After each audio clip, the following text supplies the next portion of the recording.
It's okay. You're fine. You're fine. Shh. Stop struggling. Come on, get in here.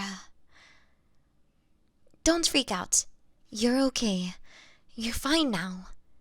I am not trying to hurt you. In fact, I am delighted to see you unharmed.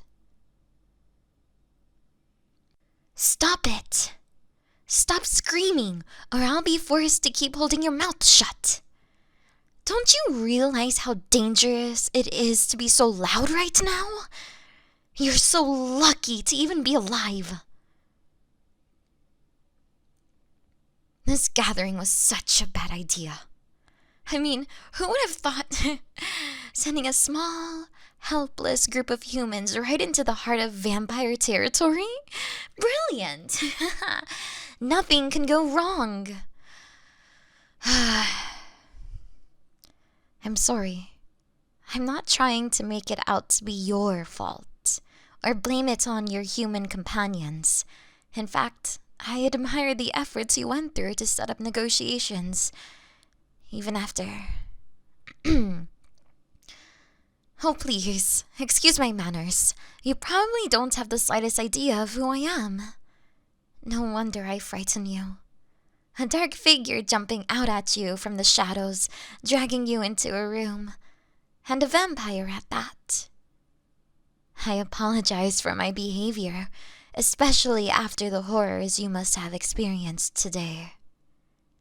However, I couldn't risk you running away. Your steps would have certainly attracted even more attention. I sincerely hope that you can forgive me. I am Marcy. A first-name basis would be fitting, I assume. I hope you're not offended. After all, I've noticed we both take on quite similar roles in our respective organizations. You're the assistant, am I correct? I saw you writing the protocol.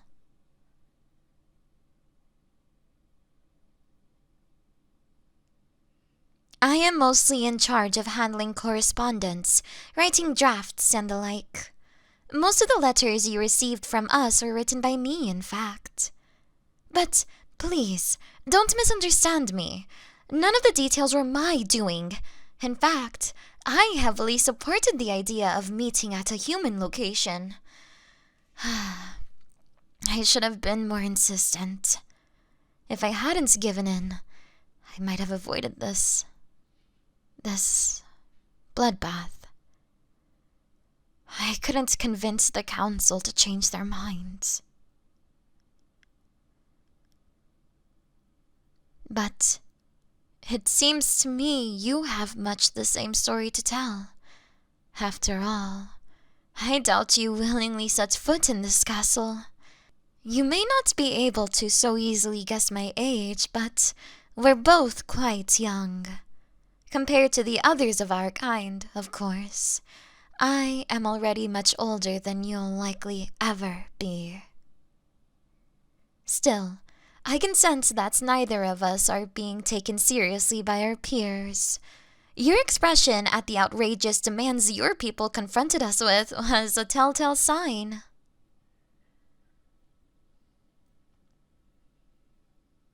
I really don't know what those humans were thinking. There's been war between us for as long as even most vampires can remember.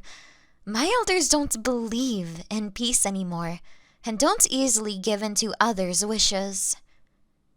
Perhaps it would have been better to go slow and steady, rather than ask for half of our territory. After all, tonight was supposed to be a result in a peace treaty, was it not? A step toward a better life for all of us.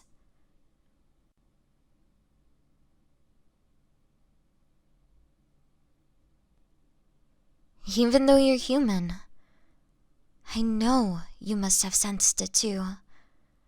The tense energy in the air, the change in the atmosphere. Each new demand made my elders more and more angry. Stirred up a bitterness that's been growing for centuries. But your true downfall was your humanity.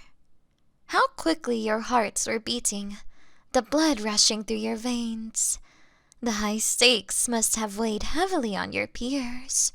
I could smell the adrenaline from across the room. It must have been rather difficult, even for the oldest of vampires, to control themselves, to not leap across the table, ripping apart whoever their hands reached first. Apologies. Perhaps I shouldn't be describing this in such detail. You must be afraid right now. I remember when I first saw someone die by the hands of a vampire. It shook me to my core. I was still human at the time, still many years away from being turned. I still recall every detail of that day, the events leading up to it. My father's fading screams as the last drop of his blood was drained by the vampire who towered over him. I was helpless, hiding behind some small bushes, unable to move or fight back. Fear overcame me, grief for my father's life, but most distinctly I remember the nausea I felt at the gruesome sight before me. No child should have to see their loved ones die in such a horrific way. And no man should be forced to harm others just to ensure his own survival. Yet, here I am. I've become what I've despised ever since that day. In truth, I don't think I ever became used to my current way of life. Even now, the scent of blood makes me ravenous, yet my stomach still turns at the mere sight of a body. It never becomes any easier. It's near impossible to forget such a terrible sight. Even after all the years, the memories have barely faded. Take your time to process tonight's tragedy, but please, don't burden yourself with the guilt of your companions' deaths. It is not your fault, nor should you treat it as such. When your leader broke his glass, it must have nicked his skin. The smell of blood out in the open air, it was simply too much to handle. Knowing the older vampires, they likely didn't even attempt to hold back. They fully accepted what they've become, and they couldn't care less about another life taken. The monster within them, they have stopped trying to fight it. I don't want to be like them, but it's becoming harder to resist as time goes on. I fear the day this curse finally consumes the last spark of humanity within me, and I'm trying my best, my hardest, to prevent it. The one thing that came to my mind when I smelled that first drop of blood: today cannot be the day I given up on who I once was. So, I fled outside towards the gardens to put some distance between myself and the scent, desperately trying not to fall into a blind rage. Had I stayed for just a few seconds longer, I would have had to give in to the bloodlust. But this whole time, all I could think about was you. How I had to leave behind the only human who actually seemed to carry some hope within them. Despite your obvious reservations about entering a vampire's abode, I could tell you are serious about this treaty. While most humans see us as mere creatures, and not without reason, you at least tried to treat us as equals. You even smiled when you greeted us. Surely you feel very different about my kind now, after the massacre you nearly fell victim to. Regardless, you seemed like a beacon of hope to me, like a symbol of peace, a white dove, if you will. But to simply abandon my newfound hope, to leave you to certain doom. Under any other circumstances, it must seem cruel, heartless even. But you must understand, I'm so young. I barely have the strength to even take on one other vampire. I couldn't have possibly saved you from my elders, so I tried to at least keep you safe from one vampire, even if it was just me. I went back to the big hall after things had calmed down for a bit. I figured maybe it wasn't too late to have you seen by a doctor, no matter how small the chance, but despite the mess that had become of the hall, I couldn't tell you weren't among the victims. No one else seemed to have noticed, though. The scent of sealed blood covered up your own quite nicely. I had some trouble locating you within the castle. I have no idea by what miracle you are standing before me now, unwounded, at least physically. But I am glad to have found you before anyone else did. I plan on bringing you to safety to help you travel back towards a human city.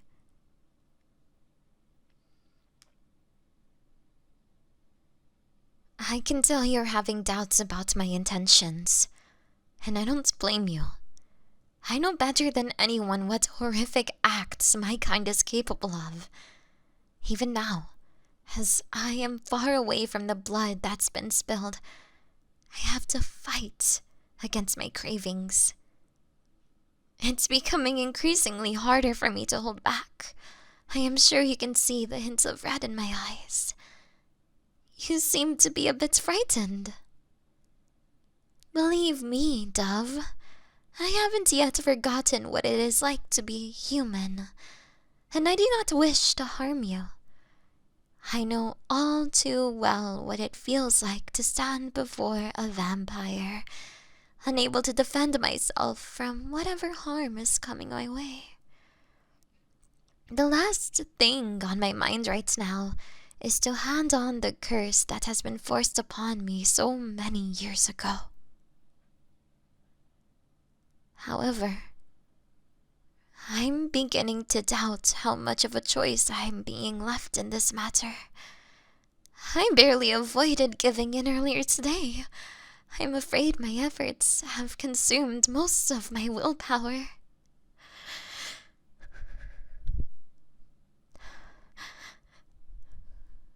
Now, Dove, stay away from the door. You need to stay here with me. If anyone else were to find you in the hallway, they certainly wouldn't treat you gently. I am your best chance of survival. You're trapped in here with me, and I am deeply sorry. But if you go out there, you will die an unavoidable, painful death. They'll rip you to shreds as soon as they sense your presence. Trust me, once a vampire has fallen into such a severe state of bloodlust, it is hard to return to one's regular, civil self. I'm afraid I'm the lesser of two evils, Dove. But I don't think I can resist much longer. You smell so good. My Dove, I can tell you're scared. I can hear your heart beating so fast. I can smell the adrenaline, the fear on you. I can sense the blood pulsing through your veins. It's not making this any easier for me. In fact, quite the opposite. I can't fight it for much longer. Your mere presence is making me lose my mind, Dove. The fear in your eyes, the way you're shaking, it only increases the temptation. I shouldn't give in, but you're just too enticing. Please forgive me. I'll be as gentle as I possibly can. I am terribly sorry.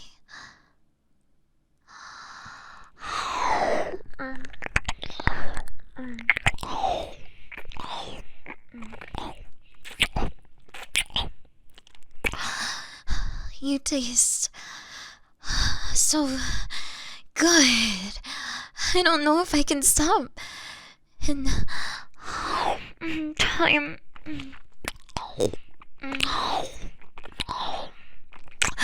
By the Lord, I bet none of the other humans taste it as exquisite as you do. You're so much younger, so full of vitality, and I need more.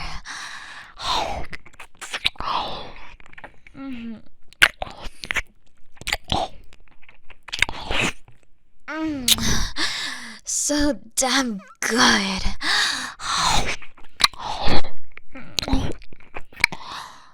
I might regret this. No, I will regret this, but it feels too good.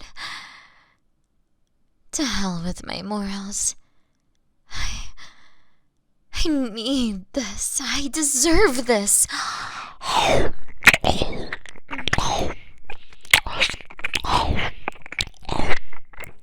Hiya, Saki here. Thank you so much for watching my video. I hope that I was able to bring you some happiness, peace, and comfort.